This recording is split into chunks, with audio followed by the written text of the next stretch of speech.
Boys, you know I had to get you with the updated aim routine for 2026. A lot of you guys have been asking for my aim routine, so I thought, why not gatekeep anything, and yeah, let's get into it. So right off the bat, do I think you should copy this aim routine and play it every single day? Unless you're a complete beginner, no. I'm on Kovacs right now. If you want the exact scenarios, you're gonna have to play Kovacs. I think it's like $10 on Steam, but you can easily find probably an exact replica of each of these scenarios on Aim Labs and just create your own playlist from there if you want. So we've got Air Invincible. This is gonna be your free range tracking scenario. I'll show you guys what it looks like. I always start off with this. Sometimes if I did my full routine, I would play Osu for maybe 5 to 15 minutes to kind of just warm up my mouse, especially if my hands were cold.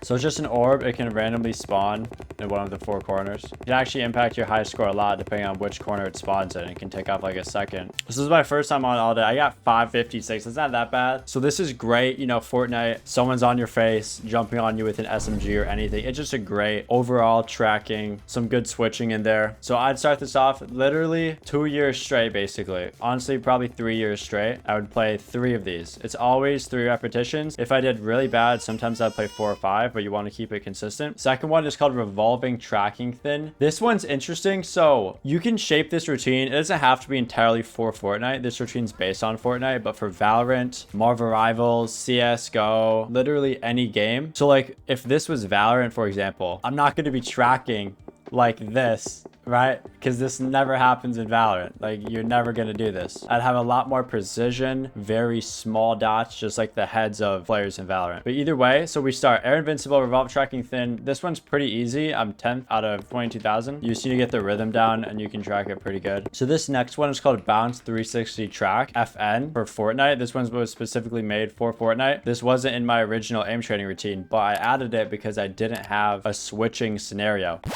So these are lots of tiny circles where you track, switch, and then move off.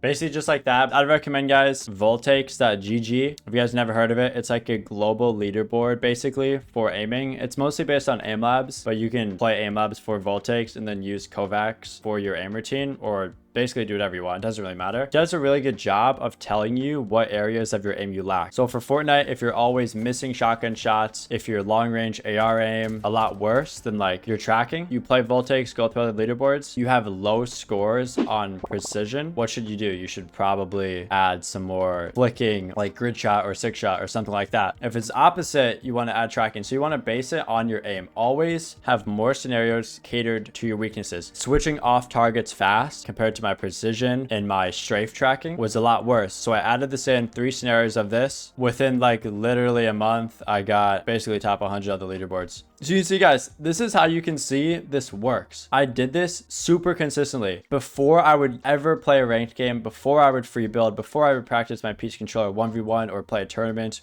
or anything, I would play this around 30 to 40 minutes every single day, no matter what, even if I didn't want to. And it literally shows, but because I played these scenarios so much, I ended up getting high scores on all of these. These are literally the only Kovacs scenarios I have high scores on because they're the only ones I played. So the next one, this is another tracking one. Long strafe. You guys are kind of getting the gist of this. The next one, kind of close long strafes. Again, SMGs. This one, again, is kind of rhythm based. A little bit of flicking involved. The target switches super fast. And then probably for the most popular one, probably the one you guys all know, it's 1.6T. If there had to be a scenario for Fortnite that just like symbolized a Fortnite Kovacs scenario or anything like that, it would 100% be this. There's lots of Fortnite pros that choose not to aim train or only aim train in Fortnite. But out of all of the ones that do aim train on a consistent basis, I'd say probably 80%, maybe 90% have played this at some point or play regularly. It basically is the Fortnite aim scenario. Like if you had to pick one, no matter what, you guys should probably play this. It's just a really good scenario overall. If I had to contribute one thing I did for my aim overall, it would definitely be this. I would play this 5 minutes of this every single day for like a year straight. And then the rest are pretty basic. The ones that I play, I've got Leap 180 reload, a Pat target shotgun, where you have to headshot. If you don't headshot, it only counts as a half shot. Micro shot flick. This one's really good for Fortnite. Really good for close flicks. And then we've got fast pump flick. This is pretty outdated. So basically what I would do, by the time I got to these, I'd already been aim training for about 35 minutes. Probably only played these like 30 to 40% of the time. This scenario is pretty bad. Honestly, I don't even know why this scenario exists. It like glitches on the edge. You can see it'll glitch. Wait for it. Yep, just right there. And then I don't know. This scenario is pretty bad. Honestly, I don't know how it has 66,000 entries. Do not play this one. You do not need this one. Reflex micro flick. So the original playlist I had, it would be 250 milliseconds. If you didn't click it, it'd go somewhere else and you need to move your mouse over to it really quick. I changed it because I wanted to focus more on precision instead of like my fast flicking. The target will stay there instantly until you shoot it.